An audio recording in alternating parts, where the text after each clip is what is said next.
Marcellus, does the NFL have an officiating crisis? No, they don't. And I just want to give you a little too late advice. If you knew what a lobster block was when you was in college, boy, you might have made it, bro. I'll tell you, them lobster blocks got on my nerve. When the cats block you like that and just grab you, just that little quick grab right there just throws you off your stride, you never get there. It was an amazing thing. They don't have an officiating crisis. What they have is an expectation crisis from its fan base, from those viewers, from people who are outraged.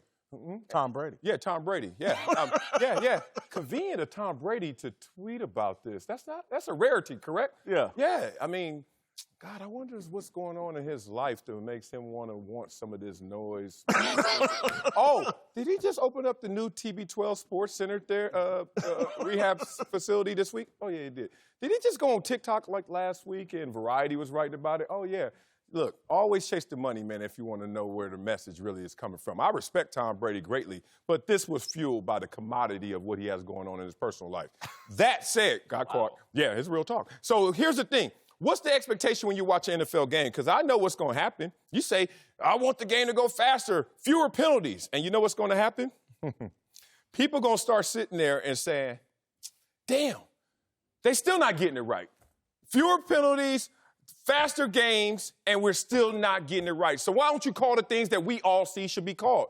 There is no way to fix this because of human error. There's no way to fix a subjective experience and make it perfect. So me, I sit back.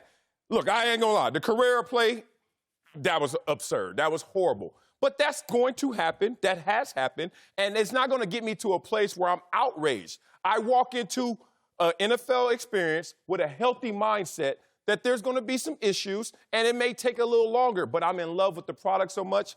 Those are small things to a giant. Is it a crisis? No. It's a problem. It's a slight problem. And what happens is when they start the game with penalty after penalty after penalty, people watching the game, like, I'm tired of watching. I was watching the game, and I'm like, golly, there's so many penalties.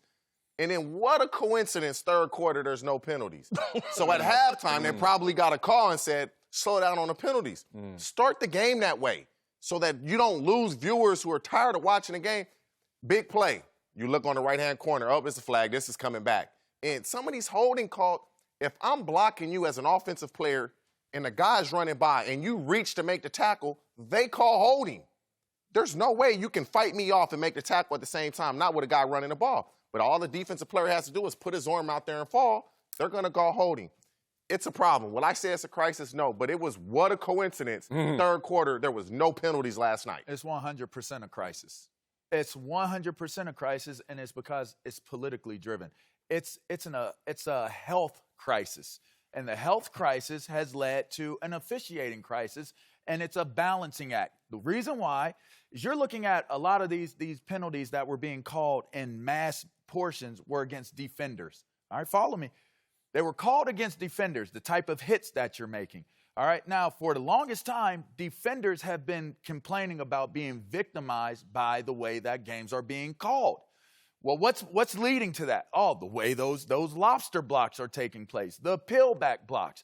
If you're looking at the vast majority of flags that are being thrown this year on guys on the NFL level, the college level, the high school level, even youth, it's crackback blocks, it's holding calls, and it's personal fouls.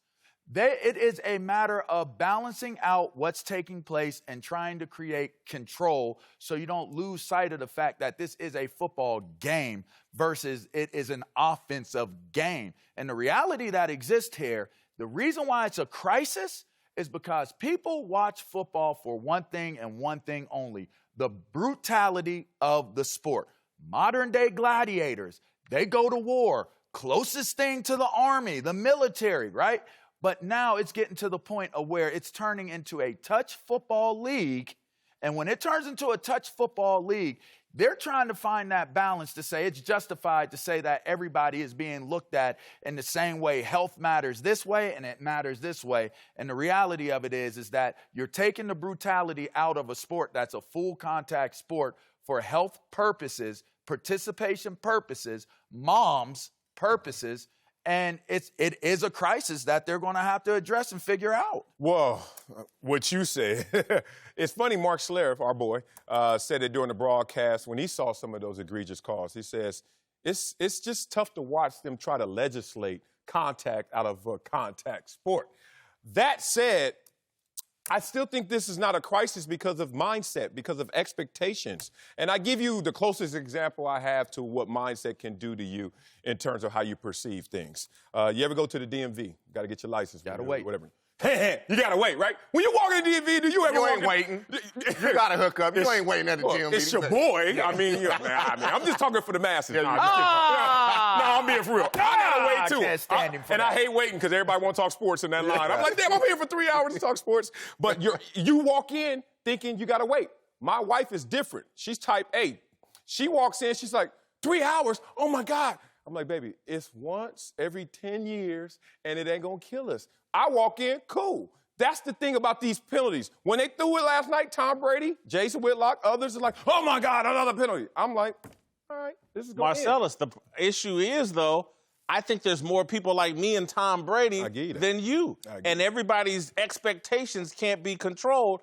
And again, I think the NFL, the issue that people are having, Brady, myself, is like, there's a thing called anticipation, where you anticipate being disappointed. And so a lot of these big plays, we see it in the kick game all the time, punt and kickoff returns. We anticipate there's going to be a flag.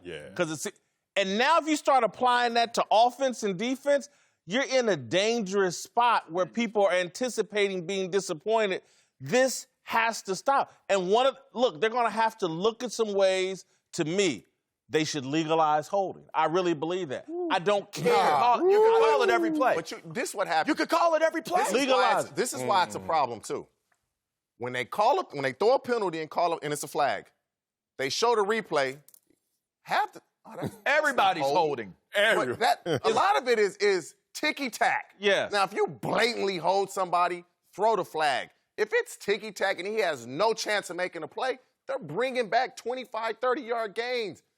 People tune in to see touchdown score. They don't want to see 6-3 and 3-0, 10-7 scores.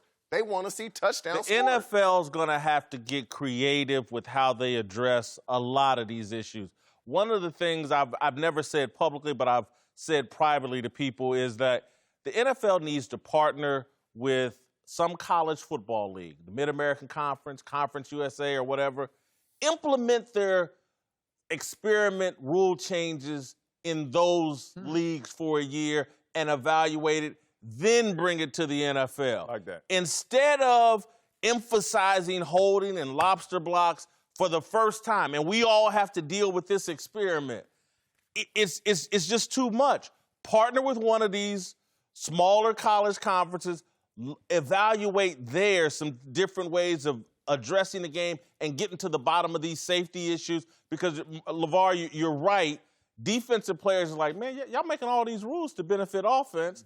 And so now they've given you one on the defensive side. It's knee-jerk reactions, and I think you're 100% right. You minimize a knee-jerk reaction if you have a testing ground to do it, right? That's the reality of it. But we know how it happens pragmatically on the NFL level. T.J. nailed it. They have a points of emphasis throughout the offseason and every single game. We used to see the officials. They'd be in that little side locker room, and they had the little whiteboard with their little points of emphasis. We're going to watch this. And every single year after the competition committee emphasizes what we're looking for, they go out there and emphasize it. And it always starts off drastically, like overcorrection. And then they kind of bring it back to a healthy medium. But that's the NFL as it applies to off and on the field. If there's policy towards conduct, what's the hot button topic this year? No more. Big time, right? Everybody's doing it. NFL faces. No more, right? That died down. Died down. Go to something else. What is that? Put the NFL faces on that. Anything that the NFL gets connected to, it's up football, right? All these things that get connected to the NFL and its brand, there's going to be a very, very aggressive attempt to right what it is that is publicly perceived, the optics of what's right versus wrong. Whether it's right or wrong, they're going to address that. But let's not narrow the focus just to the NFL, man. If you think about it, to illustrate, This is the same dynamic that a police captain walks in front of his crew and says, got a new directive. A lot of jaywalkers out there, aren't there? Get them. Wink. Go get them. Get 'em. You know why? We know why. And then they go out there and get them. Then you sitting there complaining, man, it's just jaywalking. Hey, bro, I let you slide. It's still a law. It's still a law. And look, you still holding. And now everybody like, oh, Bernard, why you call it holding? Why am I jaywalking? Because, bro, they are emphasizing. I wonder where refs come from. I think they're aliens altogether. I don't blame on spaceships. I'm not blaming I'm telling you, them. I don't blame the refs.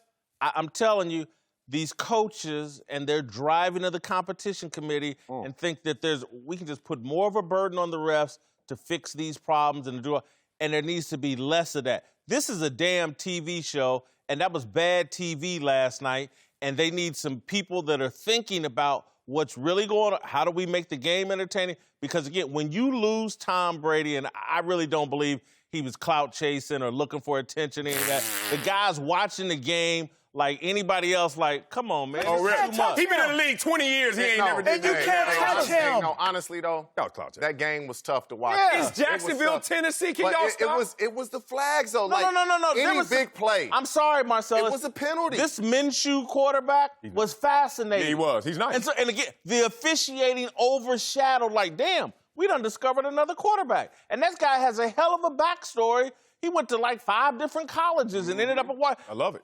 He's a great story. But we sitting here talking about the guys throwing flags. It's got to stop. They're the stars. We're jaywalking. Thanks for watching. Subscribe here to get the latest from the show. And be sure to check out more of the best clips from Speak For Yourself or go watch a few segments from our other shows on FS1.